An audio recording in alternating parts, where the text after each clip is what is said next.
कि अपने इमोशंस को कैसे मैनेज करना है। जब जीवन में ऐसा लगे कि सब खत्म हो गया है, जब जीवन में लगे कि बहुत टॉक्सिक किस्म की लाइफ हो गई है, उससे बाहर कैसे निकलें, शायद ये सबसे महत्वपूर्ण लेसन होता है जो हम सबको सीखना चाहिए। मैंने कहीं से सीखा नहीं है, ना मैंने ऐसी किताबें पढ़ी हैं। हालांकि मैंने 2 किताबें मंगवाई हैं पिछले हफ्ते, पढ़ी नहीं है अभी तक, तो मैं किताबों के बेस पे नहीं जानता कैसे सीखते हैं, लेकिन ज़िंदगी से तुम सीख सकते हैं। इन कहानियों का सबका एक ही सार है, वजह अलग अलग है। एक व्यक्ति ने इसलिए अपना जीवन समाप्त किया कि वो रिश्ता उसके हाथ से छूट रहा था। एक ने इसलिए जीवन समाप्त किया कि रिश्ता बन गया था पर समाज के दबाव, घर के दबाव मैनेज नहीं कर पाए। एक ने जिंदगी भर शादी नहीं की सिर्फ इसलिए कि वो पुरानी यादों को भूल नहीं पाया। अरे एक बार गलती हो गई तो हो गई, आगे तो संभावना जीवन में है भाई, क्यों इतना हावी रखना उसी दिमाग के ऊपर। कुछ लोग देश की सबसे अच्छी नौकरी में होकर हर पैमाने पर सफलता की हर कसौटी पे खरा उतरने के बाद जीवन नहीं बचा पाए, क्योंकि दूसरों की नज़र में आप बहुत सफल हो जाए, अपनी नज़र में शून्य हो, तो फिर जीवन कैसे बने, जीवन कैसे बचे। इन सारी कहानियों का मूल भाव एक ही है। अगर आप खुद को हैंडल नहीं कर सकते तो दुनिया को क्या हैंडल करेंगे। दुनिया को हैंडल करने से पहले खुद को हैंडल करना सीखना पड़ता है, और उसका सबसे आसान जो रामबाण उपाय है उसको बोलते हैं द आर्ट ऑफ लेटिंग गो। जाने दो। वो अफसाना जिसे अंजाम तक लाना ना हो मुमकिन, उसे एक खूबसूरत मोड़ देकर छोड़ना अच्छा।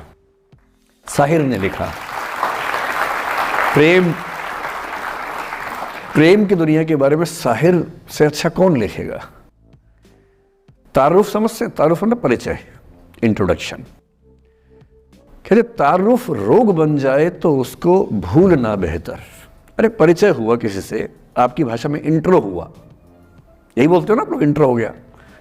इंट्रो हुआ, दोस्ती हुई, बाद में लगा रहे यार ये तो ऊट पटांग आदमी है या ऊट पटांग लड़की है, छोड़ो फिर, ऐसा क्या लोड लेना है। तारुफ रोग बन जाए तो उसको भूलना बेहतर, ताल्लुक बोझ बन जाए तो उसको तोड़ना अच्छा। वो अफसाना जिसे अंजाम तक लाना ना हो मुमकिन, उसे एक खूबसूरत मोड़ देकर छोड़ना अच्छा। बस करना यह है कि खूबसूरत मोड़ देकर छोड़ना है, हाथ में तेजाब की बोतल लेके नहीं। और आज की पीढ़ी का ये समझना बहुत ज़रूरी है कि छोड़ना भी अच्छे तरीके से हो सकता है। तो मैं उस बात पर आऊँ उससे पहले थोड़ा संक्षेप में समझा दूँ। मुझसे कुछ बच्चों ने पूछा इस बीच में कि जितना आसानी से आप बोल रहे हैं, क्या सच में इतना आसान होता है। कैसे छोड़ें उन चीज़ों को जो मन पर हावी हैं, उन इमोशंस के टर्मोइल को, उन इमोशंस की इंटेंसिटी को कैसे मैनेज करें। क्या सच में इतना आसान होता है। आसान तो नहीं होता है। मेरी उम्र में आसान है, आपकी उम्र में आसान नहीं होता है। मेरी उम्र में क्यों आसान है, क्योंकि ये सारा खेल हार्मोन्स का है, ये सारा खेल केमिस्ट्री का है। हम सब दरअसल बहुत सारे केमिकल्स, जिनमें से कुछ का नाम हार्मोन्स हैं, उन केमिकल्स और हार्मोन्स के बहुत सारे इंटरेक्शंस के रिजल्ट हैं। इसलिए जब कोई बच्चा जैसे छोटे बच्चे हमेशा उछलते रहते हैं, पेरेंट्स थके रहते हैं, ये इन सबकी केमिस्ट्री का परिणाम है, शौक का मामला नहीं है। आपकी उम्र जो होती है किशोरावस्था और युवावस्था की शुरुआती उम्र, मैं मान के चल रहा हूँ कि आप सब लोग 17 से 22-23 के बीच के लोग हैं, बच्चे हैं। कुछ तो अभी शादी भी नहीं कर सकते होंगे, वो वाले होंगे ना। लड़के तो नहीं कर सकते होंगे भी, 21 के कहाँ हुए होंगे, तो वो वाली उम्र आप लोगों की है। इस उम्र में इमोशंस का टर्मोइल, इस उम्र में इमोशंस का बिखराव इतना ज़्यादा होता है कि संभालना बड़ा मुश्किल होता है। जैसे जैसे आप मैच्योर होंगे, बड़े होंगे, बूढ़े होंगे, बूढ़े और मैच्योर काफ़ी हद तक समानार्थक शब्द होते हैं। बूढ़ा आदमी आमतौर पर मैच्योर हो ही जाता है, और जो मैच्योर हो जाता है उसको लोग बुढ़ा ही बोलते हैं, चाहे वो दोस्त हो आपका। तो मैच्योर होने के बाद मैच्योरिटी के कई लक्षण हैं, 10-20 लक्षण। उनमें से एक ये है कि आपके इमोशंस में इंटेंसिटी उतनी नहीं रह जाती जितनी बचपन में होती है। मसलन कोई आपका दोस्त आपसे कुछ खराब कह दे, आप 3-4 घंटे बेचैन रहेंगे, बार बार मैसेज टाइप करेंगे, फिर डिलीट करेंगे, फिर टाइप डिलीट, वो भी टाइप डिलीट चल रहा है। एक दिन हो गया बात हुए, ना वो पढ़ पा रहे हैं ना आप पढ़ पा रहे हैं, बेचैनी चरम पे है। अब इतना ही मामला है, नाक का सवाल है कि पहले कौन झुकेगा। सारे संबंधों में स्तर इसी बात से तय होता है कि पहले कौन झुकेगा, और जो एक आध बार झुक गया वो जिंदगी भर झुकता है उसके बाद। इससे लोग शुरू में बहुत केयरफुल होते हैं कि झुकना नहीं है। 3-4 ज्ञानी पीछे बैठे ही होते हैं कि नहीं झुकना नहीं है, वो झुकेगा, वो झुकेगी, तू क्यों झुकेगा। इन ज्ञानियों से बचना बहुत जरूरी है, जिंदगी जहर बना देंगे आपकी। अब दोनों ईगो फाइट कर रहे हैं कि पंजा किसका गिरेगा, इस पर फाइट चल रही है। 2 दिन हो गए, 3 दिन हो गए, उसके बाद एक आध आदमी पिघल जाता है, उसको लगता है भाड़ में जाए यार, बात ही नहीं हो पा रही, तुम ईगो कर रहे हो। फिर वो फोन मिलाता है, ये भी फोन की इंतजार में 3 दिन से सो भी नहीं रहा बेचारा, हीरो बेशक बन ले पर बेचैन तो भाई। खटाक से फोन उठता है, अब दोनों कान में फोन लगा के रखिए, कोई नहीं बोल रहा, चुप। क्या बातचीत चल रही है सोचिए, एक भी शब्द नहीं, एकदम चुप। थोड़ी देर के बाद कंफर्म करने के लिए कि है भी या नहीं, एक बोलता है हेलो, वहां से आवाज आती है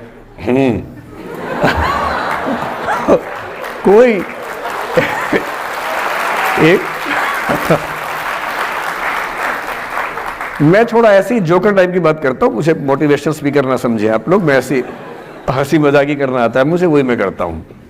लेकिन इससे आप ये ना सोचिए कि मुझे पढ़ाना नहीं आता, मैं पढ़ा भी लेता हूँ IAS के लिए मुझे वो भी आता है, लेकिन अभी क्योंकि आप बच्चे छोटे हैं तो मैं आपके साथ वैसी बात ही कर रहा हूँ। अब ये सब चल रहा है। अब इसमें अगर कोई एक व्यक्ति झुक गया, बात आगे हो गई तो हो गई, वरना कई रिश्ते ऐसे भी होते हैं जो इसी बिंदु पे खत्म हो जाते हैं कि तेरा भाई नहीं झुकेगा, भाभी झुकेगी, और उधर जीजू झुकेंगे, दीदी नहीं झुकेगी, जीजू झुकेंगे, दीदी क्यों झुकेगी, और ना जीजू झुक रहे ना भाभी झुक रही और उस चक्कर में जो अभी बेचारा रिश्ता बना भी नहीं था, वही वो जमींदोज हो गया, वही वो खत्म हो गया। पर ठीक है, हो गया तो हो गया, भाड़ में जाए, ऐसा क्या है, डर किस बात का है इसमें। लेकिन मैं फिर भी आपसे कहूंगा, मेरी उम्र में क्या होता है, जैसे मुझे कोई फोन करे कि मैं आपसे बहुत नाराज हूं, तो मैं कहता हूं अच्छा ठीक है, कल बात करेंगे। नहीं, मैं आपसे बहुत नाराज हूं, मेरा दिल टूट गया है, मैं कहता हूं देखो मुझे नींद आ रही है अभी, let me sleep, we will talk tomorrow, you just do one thing, write down all the points and we will discuss in the morning, when I come to office you come to my cabin and we will discuss, don't worry, I will find out the solution for you. कह रहे हैं आप कैसी बात कर रहे हैं, मैं ना सो पा रहा हूं ना मैं जाग पा रहा हूं। तो मैंने कहा दैट इज योर प्रॉब्लम मैं तो सो भी रहूंगा, ये तो कोई दिक्कत नहीं हुई भाई। तो मैं तो ऐसा हो चुका हूं कि दुनिया में कुछ भी हो जाए मुझे टाइम पे नींद आ जाती है, कुछ भी हो जाए। मतलब एक आध, अब जैसे मेरी माता जी की मृत्यु हुई तो मुझे नींद नहीं आई कुछ दिनों तक, ठीक बात है, नहीं आनी चाहिए उस समय, तब भी आ गई तो फिर इंसान और पत्थर में क्या अंतर बचा, सीधी सी बात है। But keeping aside those rare instances, कोई कुछ भी कर ले, हमें तो बढ़िया नींद आती है।